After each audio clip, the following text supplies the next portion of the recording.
Samahan niyo po ako na mag-apply ng fertilizer para sa alaga nating melon. 10 days na po yung ating melon. Ito po yung ina-apply kong fertilizer. Pinaghalo ko po yan na complete fertilizer, triple 16 po at saka calcium nitrate. Hahaluin lang po nating mabuti. Mabilis lang pong matunaw yung fertilizer na yan.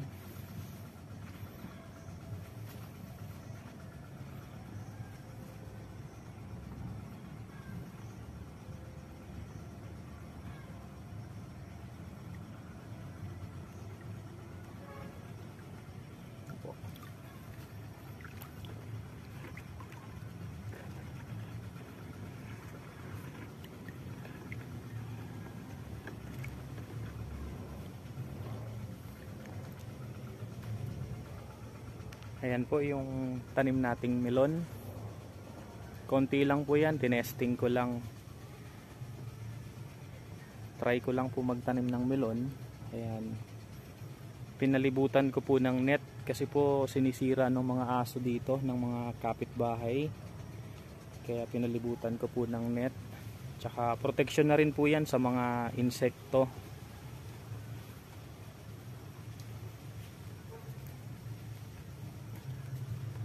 Samahan niyo po ako na mag-apply ng fertilizer ngayon. 10 days na po. Ito po yung 10 days nating melon. Ayan. Meron na po siyang 3 dahon. Merong 3. Ayan po. 10 days na po yung mga yan.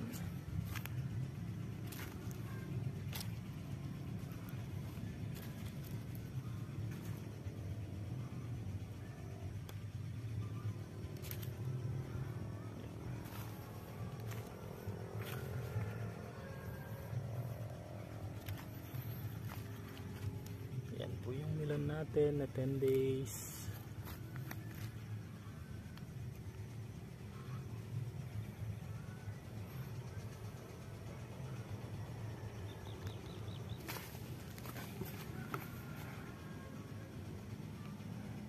Tara, samahan niyo po ako mag-apply ng fertilizer.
mga kaprobinsyano, tapos na po nating applyan ng fertilizer yung melon natin. Meron naman po ako ditong mga sili, may sobra akong fertilizer, i-apply na rin po natin. Sayang naman kung itatapon ko lang. Gamit ko po pala ay lata ng sardinas. Isang lata po ng sardinas bawat puno ang ina-apply ko. Ayan po.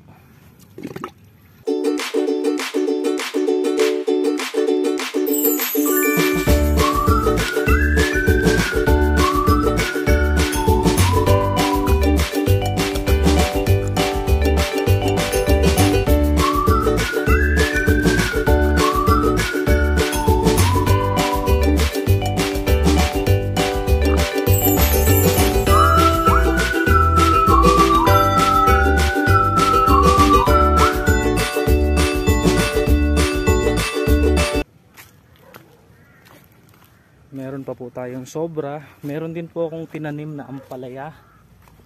Sinubukan ko lang din po magtanim ng ampalaya.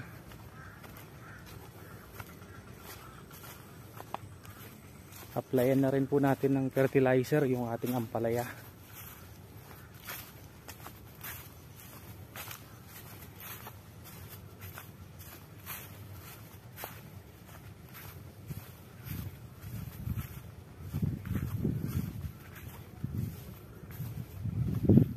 Ito po.